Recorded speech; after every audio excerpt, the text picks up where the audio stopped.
ব্যস্ত জীবনের ক্লান্তি ভুলে প্রকৃতির সান্নিধ্যে কিছুটা সময় কাটাতে ছুটছেন পর্যটকরা। আর পর্যটকদের পছন্দের শীর্ষে সবসময় থাকে পাহাড় ঘেরা খাগড়াছড়ি। এখানকার অন্যতম আকর্ষণ আলুটিলার রহস্যময় সুড়ঙ্গ।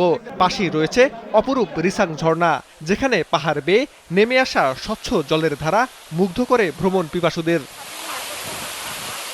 এছাড়া দিঘিনালার তৈদু ঝর্ণা, হাজাছড়া ঝর্ণা, পানছড়ির অরণ্যকুটির জেলা পরিষদ পার্ক এবং মানিকছড়ির ঐতিহ্যবাহী মংরাজবাড়ি, সব মিলিয়ে খাগড়াছড়ি যেন এক বিশাল প্রাকৃতিক ও সাংস্কৃতিক পর্যটন ভূমি।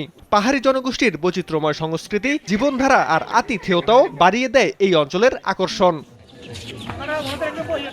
ঈদুল আজহাকে সামনে রেখে পর্যটকদের বরণে প্রস্তুত পর্যটন কেন্দ্রগুলো। পরিষ্কার পরিচ্ছন্নতা, নিরাপত্তা এবং আবাসন সুবিধা নিশ্চিতে কাজ করছেন সংশ্লিষ্টরা।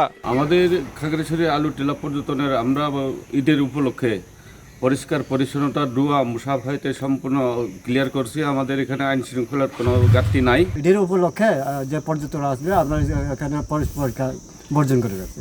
সরকারি ঈদের টানা ছুটিতে আমাদের পর্যটক খাগড়াছড়ি মোটেলে অধিকাংশ আগে পিছিয়ে বুকিং হয়ে গেছে। পর্যটকদের নিরাপত্তা ও স্বাচ্ছন্দ্য নিশ্চিত করতে কাজ করছে ট্যুরিস্ট পুলিশও।